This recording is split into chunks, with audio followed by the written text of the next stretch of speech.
So about a year ago, I guess Dr. Legg, Dr. Cochran had been looking at the idea of bringing aviation to Lindbergh. Dr. Legg loves the idea of Diploma Plus One, where students graduate with a high school diploma and some other kind of certificate or thing they can do. Aviation, and specifically drone pilot licenses, are something that is in high demand. So the curriculum started with a lot of just being able to identify different aircraft. Hey, if you're on a run or a taxiway, the AT air traffic control is going to tell you, like, get behind such and such type plane. Well, you need to know what that is. So we went through a lot of that, just learning different types of aircraft categories, lighter than air, rotorcraft, that kind of stuff.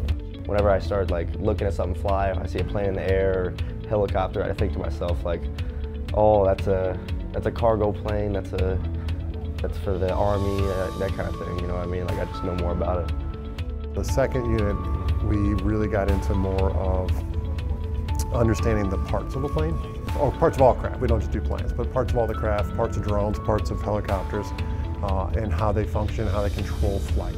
This last unit, we're starting to get a little more of the science. We've been looking at air density because, as you move in different parts of air, different temperatures, different altitudes, the air changes, and that's going to affect your aircraft's ability to fly. The way it was set up, we didn't realize it. We kind of called it baby ground school. Like, if you want to go take any of these FAA tests, there's a certain content knowledge you have to know. And that's what we're kind of hitting now, and it's a very broad, hey, aviation. I mean, we're going to talk about weather eventually, and radio frequencies, all that kind of stuff that maybe students never even thought about before, but they're an interest in it now. Oh, it's definitely opening stuff. Like, beforehand I thought oh, aviation, that's just like you get in a plane, fly a bit, I don't know, it's probably not for me, it's probably really complicated. Well, it turns out we learned about the actual flying process, and apparently the planes can practically fly themselves. You're basically there to make sure it gets up and comes back down. I'm definitely interested in the engineering side of things, like maybe being a technician or something. If this is something that interests you and there's a high-paying, long-term career out there in demand, why not get into that field now?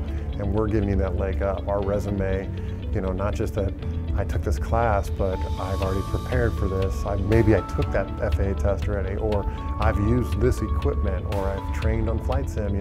They're able to put that on a resume as skills that they can walk into a job where somebody else their age may not even have that yet. Somebody else older than them may not have those skills yet. I think it's great. I think Lindbergh has a lot of awesome opportunities, and this is a perfect example of how we're always on top of things with that kind of thing. We have all kind of sports, all kind of classes, clubs, and now we have aviation. Like, you get to learn to fly planes in high school. It's just something new, and it's pretty cool.